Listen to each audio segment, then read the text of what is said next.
We've all been there. You're holding down a sight when out of nowhere a player comes swinging out with their rifle in hand, ready to give you a haircut you can't come back from. A good swing can open a sight completely, but how do you do it? I hope you're having a fabulous day, ProGuides fam. I'm Boggs, and today I'm going to be telling you how to make your swings as deadly as possible and how you can get better at peeking. We'll start off with the basics, then move on to some ways you can separate your peeks from the rest. Sound good?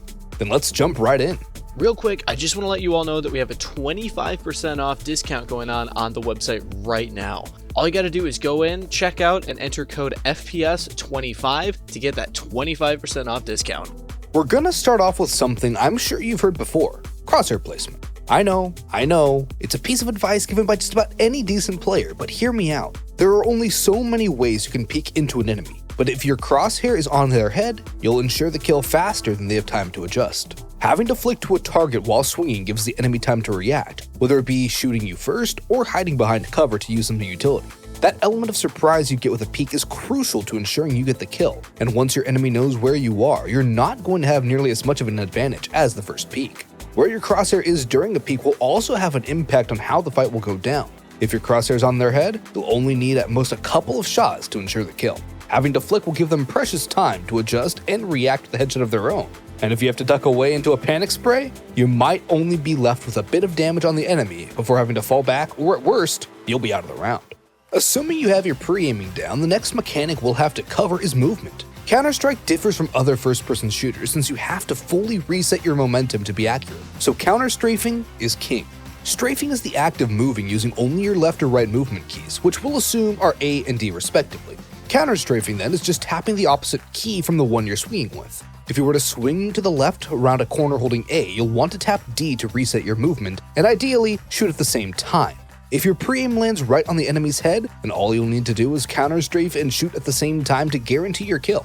It sounds pretty basic, but you gotta keep this in mind with every peek you take. Holding W around a corner means you'll have to counter-strafe using S, which is much more awkward and arguably inaccurate. The same applies to swinging while holding both A and W or D and W. Basically, just make sure you're swinging to a side when taking a peek. While we're on the subject of movement, try to avoid peeking angles while shift walking. Your enemy will see you before you see them, and if you swing tight enough, you won't have to worry about noise anyway. For more in-depth movement mechanics, I highly recommend checking out Fallen's course on our website at ProGuides.com. He goes over everything you need to know about movement and positioning with both a rifle and an op. So head over to our site and give it a look. I learned a lot from him, and I know you will too. With the nuts and bolts of peeking out of the way, we can start to talk about how exactly you should approach each peek. But first, it's time for our question of the day. What are your favorite or least favorite sites to peek? Personally, I'm a big fan of working the B site on overpass, while Just 2's B site scares the absolute hell out of me. But what do you guys think? Are you like me, more of a fan of peeking stuff slow and methodical as you can do on Monster or Short B? Or do you prefer to simply rush B? Do not stop, my friends, like on Dust 2. Whatever it is, don't forget to comment your thoughts down below so I know who to be afraid of in my games. With that out of the way, let's get back to the video. So you've got the movement and the pre-aiming down. There's even more to peeking than that though. You'll have to consider how you'll approach your peek. When approaching a peek alone, you're generally going to want to take it as tight as possible. Your goal here is to open yourself up to as few angles as possible since swinging wide into multiple enemies will pretty much guarantee your death.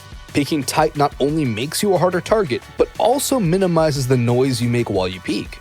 Any footsteps your enemy hears could give away your position and allow them to prepare, whether it be throwing a nade your way, posting up on your position, or waiting for you to swing too wide and catch you off guard. You should also be able to fall behind cover right after getting a kill if needed. If you can, peek close or around walls, boxes, or any other cover you can find. Using cover effectively by only showing your head, swinging at an odd height, or only revealing yourself to angles you know are clear will make you a much harder kill than simply running around the corner. Take peeking long on Dust 2 as a counter-terrorist, for example. Swinging out wide might ensure that you can check if anyone beat you to blue, but if doing so exposes you to 2 or even 3 enemies, you're going to have a bad time. Instead, clear the doors first and then continue to clear out each angle as you see them.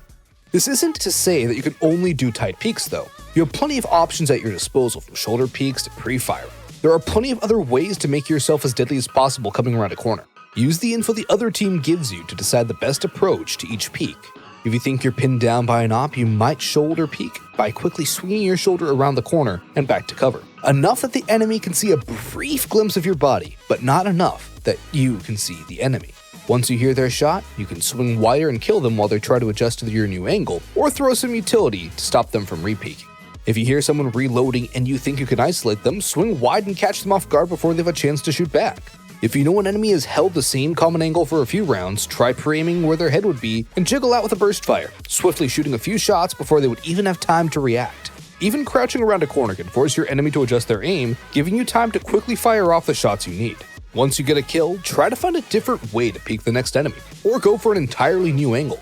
Re-peeking has its moments, especially when you have no other option, but whenever possible, try to peek from a variety of different angles once spotted. You should assume that the enemy team now has information on where you last peeked, and will be on high alert for a re-peek from that angle, desperate for a trade. No matter what side you're on, getting a kill and surviving gives you the best chance for a win in the round. While the points we've addressed so far apply to all guns, there are some ways you can vary your peeks while using weapons that aren't your classic AK or M4. For SMGs, pre-firing while swinging a bit wider around a corner isn't the worst idea because of the higher fire rate and movement accuracy. Since you maintain a decent amount of accuracy with SMGs, especially with weapons like the MP9 or MAC-10, it's usually better to throw your enemies off guard while running them down with mouse 1. Since you're not only a harder target, you're also creating a lot of space for your teammates behind you. Just remember that the spray patterns still apply. The same somewhat applies to the Glock and Tech 9, but you're going to still want to counter-strafe for full accuracy if your enemy is more than a few feet in front of you. With the Mag 7, you can jump over walls or around corners and remain fully accurate while in midair. So playing a spot like half all on in front of the Mag and jump peeking can be deadly. As for peeking with the op, we have 2 amazing courses by professional oppers, Fallen and Simple, on our website ProGuides.com, that I highly recommend checking out. They're 2 of the best players to ever pick up the AWP in Counter-Strike history, and they'll teach you everything you need to know about peeking with it. As a freebie though, I'll recommend peeking quicker by avoiding the crouch key, if you know where somebody is, and clearing them out before they have a chance to shoot back. If you want more ways to utilize each weapon individually, I also highly suggest you check out our video on 1 advanced tip for every weapon in the game, since we go more in depth on how to use each weapon to its max potential there. Another important point to mention is that your chances of winning most fights can be significantly improved by just adding some kind of utility, whether it be a pop flash to peek with or a Molotov to clear out an angle. If you're pinned down or know you'll be peeking into somebody, using a good flash to peek in front of or with will force the enemy to either fight you blind or fall off the angle you want to take, helping you advance into a more favorable position. Even underhanding a flash around a corner and peeking with it if you know somebody will be on the other side can boost your chances of winning that fight to nearly 100%. If you have a teammate who can flash for your peek, make sure to ask for a flash behind you or above you and peek as it pops. To take your teammates' flashes a step further, have them throw 2 or more flashes as you clear out angles. If the enemy decides to catch you off guard with a peek while your teammates are flashing above or behind you, they'll be blind and you'll have a free kill. Keep in mind that if your teammates are flashing for you, you should peek wider than if they weren't, since the flash will only blind your enemies for a few seconds at most. You're going to want to clear out any angle that would be blinded by the flash during this time, so don't hide. If you can smoke an angle off, such as on a site execute, definitely go for it. But be aware that the enemy could also use your smoke to catch you off guard and push through. While picking a place where multiple enemies tend to hold, such as top car of Banana on Inferno, using a Molotov on corner or sandbags will isolate one enemy from the other, and even out the fight a bit during your peek. The same could be said for mauling out Connector on Mirage while taking top mid. While Connector is mollied, you'll only have to worry about Window and Cat, giving you less angles to worry about. So now that you have a better understanding of how you should be peeking, let's talk about how to practice your peeks. One great way is to use offline maps such as aim_bots or the YPRAC pre-fire maps. In aim bots, you can choose the peek spray walls option to put up some practice barriers for peeking around, which will help you tighten your peeks. Pre-aim each bot at head level and shoot each spot with a counter strafe as soon as you see them. With the YPRAC maps, practice methodically pre-aiming and clearing out each bot as tight as you can, ensuring you're safe from any others that would kill you in a real game. If you prefer deathmatching, you should still practice all the mechanics we've talked about today. Utilize cover while isolating each kill, peeking around corners as tight as possible. While deathmatching, you should approach places like Cat on Dust 2 as if you were entering in an actual game, clearing out each angle that a player could be at. Remember, deathmatch isn't about practicing your flicks, it's about practicing fights you could end up having in a match, so approach each one as if you were actually playing against another team. To conclude, there's a lot more to peeking than you might expect. The basic mechanics are crucial, so you'll want to practice your crosshair placement and movement if you want to dominate the enemy with each peek. But utilizing varied peeks, just jail peeking, shoulder peeking, or even crouch peeking, will help you improve your chances of getting the kill beyond simply pre-aiming perfectly every time. How you peek can depend on what weapon the enemy has, what weapon you have, and what utility is thrown, so be sure to put a bit of thought into how you approach each corner. If you practice tightening your peeks and switching it up during games, I guarantee you'll be a force to be reckoned with for any CT trying to hold you down. If you still want more tips on perfecting your swings though, you can head on over to our website at ProGuides.com and we'll connect you with a pro who can help you get your peeks to the next level. If we were able to help you out today, please make sure to show some support by leaving a like, subscribing, and ringing that notification bell. Leave a comment down below on your favorite places to peek, and we'll see you all in the next one. Good luck!